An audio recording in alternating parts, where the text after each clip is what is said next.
संभल में जुमे की नमाज को लेकर आज जो हाई अलर्ट। शाही जामा मस्जिद के पास ड्रोन कैमरे से निगरानी। शाही जामा मस्जिद के नजदीक फोर्स का पहरा है। लोगों से अपने क्षेत्र के मस्जिद में नमाज पढ़ने की अपील की गई। हिंसा के बाद जामा मस्जिद में जुम्मे की नमाज, ये बड़ी खबर आपको बता रहे हैं, जहां शाही जामा मस्जिद के पास ड्रोन कैमरे से निगरानी रखी जा रही है और शाही जामा मस्जिद के नजदीक फोर्स का पहरा है।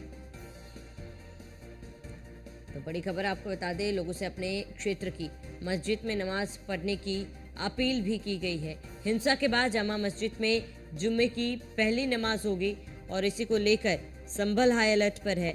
सभी सुरक्षा व्यवस्था कड़ी कर दी गई और पुलिस प्रशासन चाक चौबंद।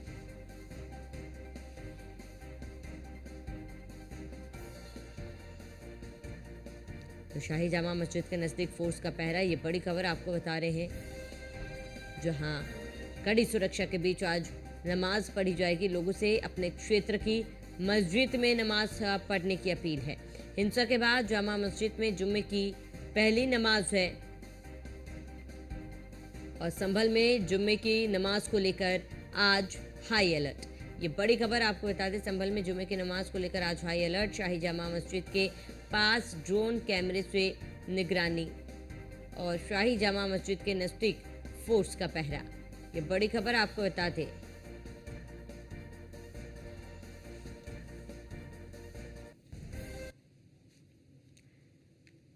अधिक जानकारी के लिए हमारे साथ संवाददाता मोहसिन खान संभल से जुड़ चुके हैं। मोहसिन, आज जुम्मे की नमाज है, संभल हिंसा के बाद आज पहली नमाज है और इसके साथ ही कहीं ना कहीं जो सर्वे किया गया उसकी रिपोर्ट भी आज कोर्ट में पेश की जाएगी, जिसकी सुनवाई होनी है। क्या कुछ व्यवस्थाएं आप वहां पर देख रहे हैं आज?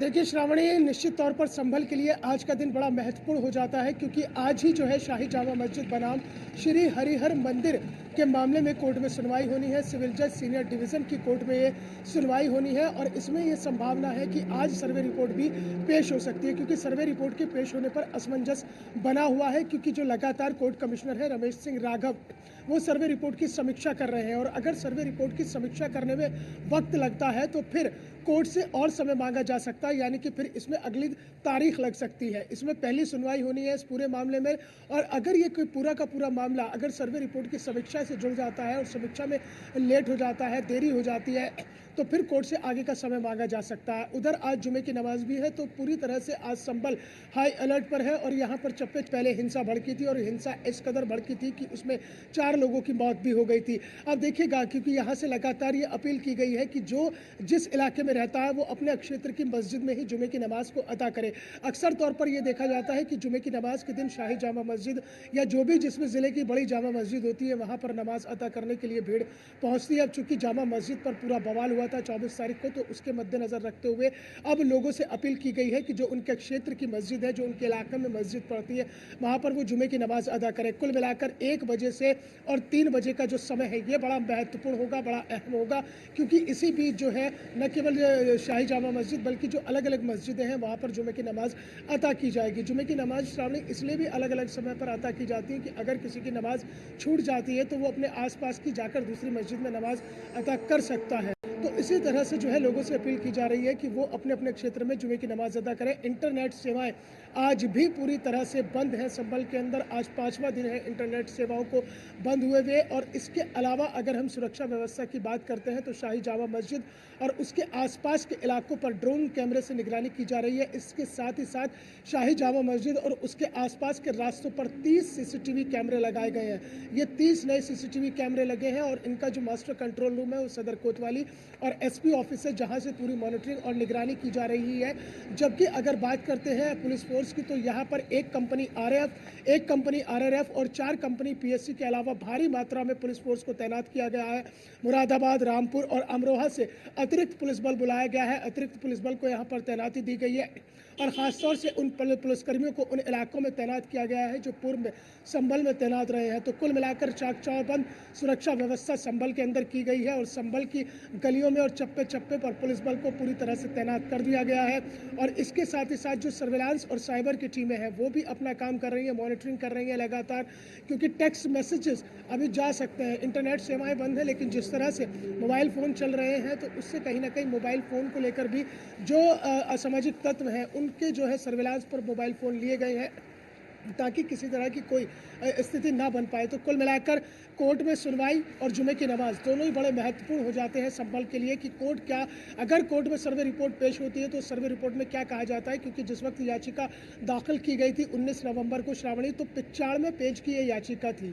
95 पेज की इस याचिका में दावे किए गए हैं और 3 चीज़ों को आधार बनाया गया है, एक बाबरनामा, एक आईन अकबरी और तीसरा जो बनाया गया है वो 1877 और 1879 में एक एएसआई की सर्वे रिपोर्ट थी और उसके आधार पर भी 1877 में 1879 में भी एक पीआईएल दाखिल हुई थी, लेकिन वो पीआईएल खारिज हो गई थी और जो पूरा फैसला था वो जामा मस्जिद के हक में आया था। हालांकि जो इसके संरक्षण की जिम्मेदारी है जामा मस्जिद की वो एएसआई की है, यानी कि पुरातत्व विभाग की है, लेकिन उसके बावजूद भी इंतजामिया कमेटी शाही जामा मस्जिद की बनी हुई है। इसको लेकर भी सवालात खड़े हुए हैं कि जब एएसआई के संरक्षण में शाही जामा मस्जिद है तो फिर इंतजामिया कमेटी का क्या काम है।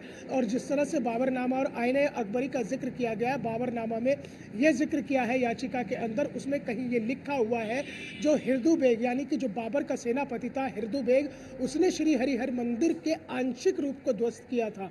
और अगर आईन अकबरी को देखते हैं तो आईन अकबरी में यह जिक्र है कि शुरुआत में लिखा है संभल में श्री हरिमंडल, यह जिक्र जो है आईन अकबरी में किया गया है। इसके अलावा जो गजेटियर है, देखिए श्रावणी, हर जिले का एक गजट होता है, एक गजेटियर होता है, उसमें पूरे जिले की जानकारी होती है। 1907-1911 का ये गजेटियर है, उस गजेटियर में ये जिक्र है कि संभल के अंदर श्री विष्णु मंदिर है, ये तो जिक्र है गजेटियर में, लेकिन ये जिक्र नहीं है कि ये श्री विष्णु मंदिर कहाँ पर है, किस स्थान पर है और किस स्थान पर ये मंदिर होगा। और इस मंदिर के पास में एक मस्जिद होने का भी जिक्र आया है, ये गजेटियर कहता है, जो संभल का गजेटियर है वो ये कहता है, लेकिन मंदिर कहाँ पर है इस बात की पुष्टि गजेटियर नहीं करता है। तो कुल मिलाकर पूरी असमंजस की स्थिति है। अभी फिलहाल सर्वे रिपोर्ट में क्या आता है, वो सर्वे रिपोर्ट अगर आज पेश होती है सिविल जज सीनियर डिवीजन चदोसी कोर्ट में तो उसी पर सभी की नजरें टिकी होंगी, क्योंकि जो सर्वे हुआ है 19 नवंबर को महज दो से ढाई घंटे सर्वे चला। 6 बजे टीम अंदर गई थी, शाम को 7:45 बजे बाहर आ गई थी। और 24 नवंबर को जिस दिन बवाल हुआ है उस दिन भी सर्वे रिपोर्ट तकरीबन सुबह 6:30 से 7 बजे के बीच में पहुंचती है और अचानक 9:15 बजे हंगामा होना शुरू हो जाता है, हिंसा भड़क जाती है। उसके बाद में आनन फानन में कहा जाता है 10 बजे की सर्वे का काम पूरा हो चुका है।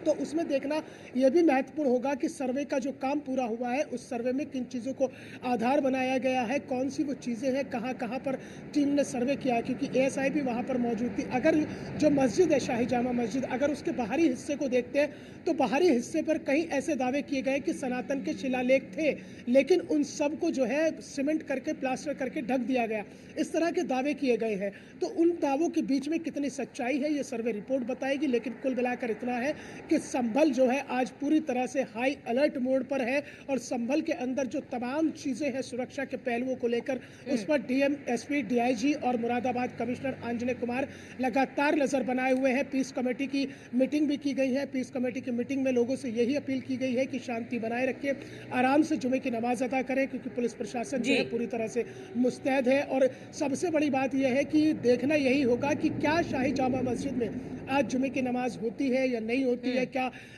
पब्लिक जो है जुमे की नमाज पढ़ने के लिए शाही जामा मस्जिद की तरफ बढ़ती है, क्या पुलिस प्रशासन की ओर से उन्हें रोका जाएगा, ये तमाम सवालात हैं।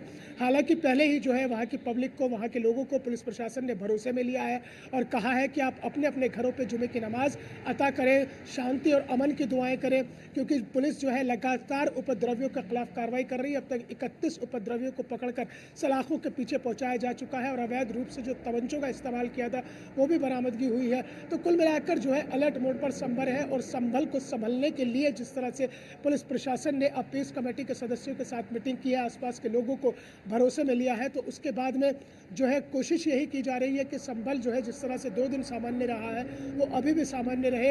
अब कोर्ट पर सभी की नजरें टिकी होंगी कि क्या सर्वे रिपोर्ट पेश होती है नहीं, क्योंकि सर्वे रिपोर्ट पर असमंजस इसलिए है क्योंकि सर्वे रिपोर्ट की समीक्षा कल तक चल रही थी। अगर वो समीक्षा पूरी हो गई होगी, जो कोर्ट कमिश्नर रमेश सिंह राघव उसकी समीक्षा कर रहे थे, कोर्ट कमिश्नर की अगर समीक्षा पूरी हो गई होगी तो आज रिपोर्ट दाखिल हो जाएगी। ठीक है मोहसिन, तमाम जानकारी के लिए जुड़ने के लिए आपका बहुत बहुत शुक्रिया।